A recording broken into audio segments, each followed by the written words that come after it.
സാങ്കേതിക വിദ്യയുടെ ഉപഭോക്താവ് എന്ന നിലയിൽ നിന്നും ലോകത്തിന് പരിഹാരങ്ങൾ നൽകുന്ന രാജ്യമായി ഇന്ത്യ അതിവേഗം മാറിക്കഴിഞ്ഞു എന്ന് പ്രധാനമന്ത്രി നരേന്ദ്രമോദി. ഗോളടിക്കൂ, ഫുട്ബോൾ സമ്മാനമായി നേടൂ. LED ടിവികൾക്ക് 70% വരെ ഡിസ്കൗണ്ട്. ആഘോഷിക്കൂ ഈ ഫുട്ബോൾ വേൾഡ് കപ്പ് ഗോപുനന്ദിലെ ജിമാർട്ടിനൊപ്പം. ഫ്രാൻസിലെ നീസിൽ ഫ്രഞ്ച് പ്രസിഡന്റ് ഇമ്മാനുവൽ മാക്രോണിനൊപ്പം ഭാരത് ഇന്നവേറ്റ്സ് പരിപാടി ഉദ്ഘാടനം ചെയ്ത് സംസാരിക്കുകയായിരുന്നു പ്രധാനമന്ത്രി. നവീകരണവും എല്ലാവരെയും ഉൾക്കൊള്ളുന്ന വികസനവും പരസ്പര പൂരകങ്ങളാണെന്ന് അദ്ദേഹം വ്യക്തമാക്കി. സാങ്കേതിക വിദ്യയുടെ വികസനം കേവലം വാണിജ്യ താൽപര്യങ്ങൾക്ക് മാത്രമാകരുതെന്നും അത് മാനവികതയ്ക്ക് നന്മ ചെയ്യുന്നതാകണമെന്നും പ്രധാനമന്ത്രി പറഞ്ഞു. ഇന്ത്യയുടെ യുവതലമുറ ഇന്ന് ലോകം മുഴുവൻ ഉറ്റുനോക്കുന്ന പുതിയ ചിന്താഗതിയുമായാണ് പ്രവർത്തിക്കുന്നത്. ഇന്ത്യ വേഗതയിലും വലിയ തോതിലുമാണ് പുത്തൻ ആശയങ്ങൾ നടപ്പാക്കുന്നത്. സുസ്ഥിരമായൊരു ഭാവിക്കായി ഇന്ത്യ നവീകരണങ്ങൾ നടത്തുന്നു. ഇന്ത്യ ലോകത്തിനു വേണ്ടിയാണ് പുതിയവ കണ്ടെത്തുന്നത് എന്നും പ്രധാനമന്ത്രി പറയുകയുണ്ടായി. ആയിരക്കണക്കിന് വർഷങ്ങളായി ശാസ്ത്രം, ഗണിതം, യോഗ, വൈദ്യശാസ്ത്രം എന്നിവയിലൂടെ ഇന്ത്യ ലോകത്തിന് വലിയ സംഭാവനകൾ നൽകിയിട്ടുണ്ടെന്നും ഇത് ഇന്ത്യയുടെ DNA-യിലുള്ളതാണെന്നും അദ്ദേഹം ഓർമ്മിപ്പിച്ചു. കഴിഞ്ഞ 12 വർഷത്തിനിടയിൽ രാജ്യത്തെ ഇന്നവേഷൻ ആവാസ വ്യവസ്ഥയെ ശക്തിപ്പെടുത്താൻ കേന്ദ്ര സർക്കാർ നിരവധി പരിഷ്കാരങ്ങൾ കൊണ്ടുവന്നു.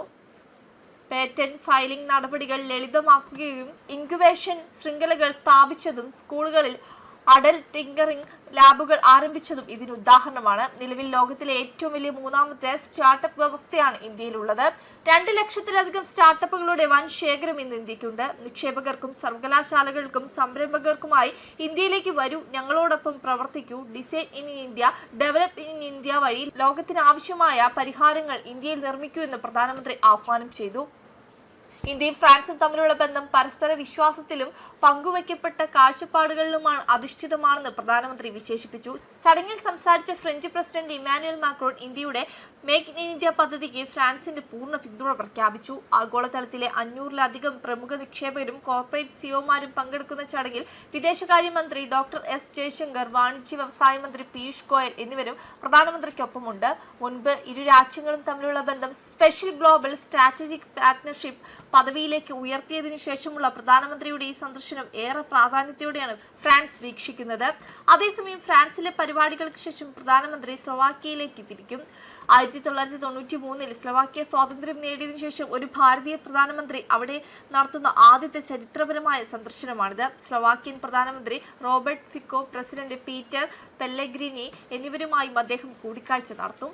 തുടർന്ന് ഫ്രാൻസിലെ എവിനിയാക്കിലേക്ക് മടങ്ങിയെത്തുന്ന പ്രധാനമന്ത്രി ജൂൺ 16-17 തീയതികളിൽ നടക്കുന്ന G7 ഉച്ചകോടിയിൽ പങ്കാളിയാകും. ഈ ഉച്ചകോടിയുടെ ഭാഗമായി ജൂൺ 17 US പ്രസിഡന്റ് ഡൊണാൾഡ് ട്രംപുമായി പ്രധാനമന്ത്രി നരേന്ദ്രമോദി പ്രത്യേക കൂടിക്കാഴ്ച നടത്താൻ നിശ്ചയിച്ചിട്ടുണ്ട്. ആഗോള വ്യാപാര ചർച്ചകൾ, പുനരുപയോഗ ഊർജം, പ്രതിരോധ ഉൽപാദനം, ഭാരത യൂറോപ്യൻ യൂണിയൻ സ്വതന്ത്ര വ്യാപാര കരാർ എന്നിവയെല്ലാം ഈ പര്യടനത്തിൽ പ്രധാന ചർച്ചാ വിഷയങ്ങളാകും. പര്യടനത്തിന്റെ അവസാന ഘട്ടത്തിൽ ജൂൺ 18 പാരീസിലെത്തുന്ന പ്രധാനമന്ത്രി യൂറോപ്പിലെ ഏറ്റവും വലിയ സ്റ്റാർട്ടപ്പ് മേളയായ വിവാടെക് ഉച്ചകോടിയിലും പങ്കെടുത്ത ശേഷമാവും ഭാരതത്തിലേക്ക് മടങ്ങുക. വെബ് ഡെസ്ക് കർമ്മ ന്യൂസ്.